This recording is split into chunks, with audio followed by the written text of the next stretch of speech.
Робусто, да, робусто. Той е много добър, значи най-трудните засивани пури са пирамидални. Да? Той е изключително добър в тези пури. Това е много трудно. Да, пирамидални пури. Но за теб е по-добре да е една робусто. Той обича много партагас. И Монте Кристо също обича. Така че може нещо такова.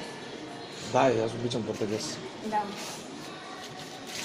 За направата на пурата, знаеш, може би, че участват 5 листа, нали?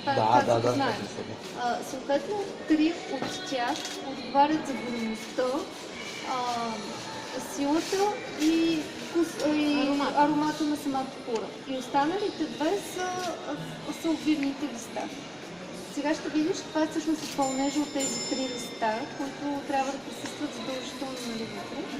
Може да покажеш тези, които нали, всъщност те са един от тези редки формати, за които говорим. Това е полепръс на партагас. От много време няма в нашата система много хубава пура и наистина много трудно се прави. Как се пуши това? Как? Как се пуши това? Как се пуши? Развързват се и по една, да, точно така. Ама виж лъка?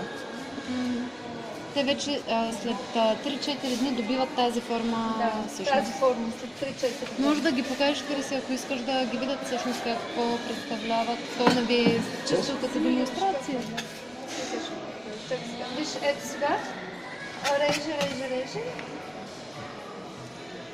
Това са трите основни листа, които правят. Които казах, че са горемостта, силата и аромата. Значи от това, виж колко е. Той е толкова прецизен, значи това е шаблонче, което всъщност той го прави до абсолютния милиметър, става прецизно. Много е добър, наистина е много добър. Всъщност то освен 9-та категория навива най-трудните формати в световен мащаб, защото ние всяка година имаме Торсидорен все по-добри. Разбира момчето, че И ето тук мога да ви покажа. Той е като преди много метри. Правим демонстрация на свиване на пури. Да, един наш приятел ми каза за това нещо. Волга.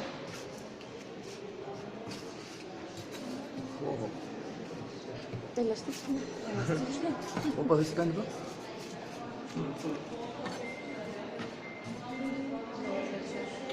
Това le quanto capacito. Però non rata si lavora.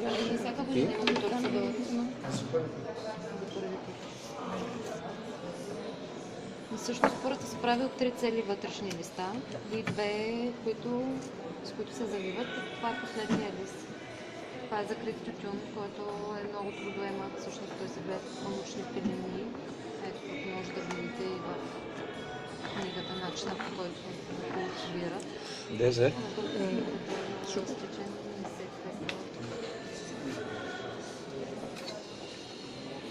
Браво, микрофон. Краойо и короко. Единият е закрит, другия е открит. Какво значи закрит и открит? Значи закрит и открит. Закрит е тютюн, както ви обясних. Ето го. Отдолу под...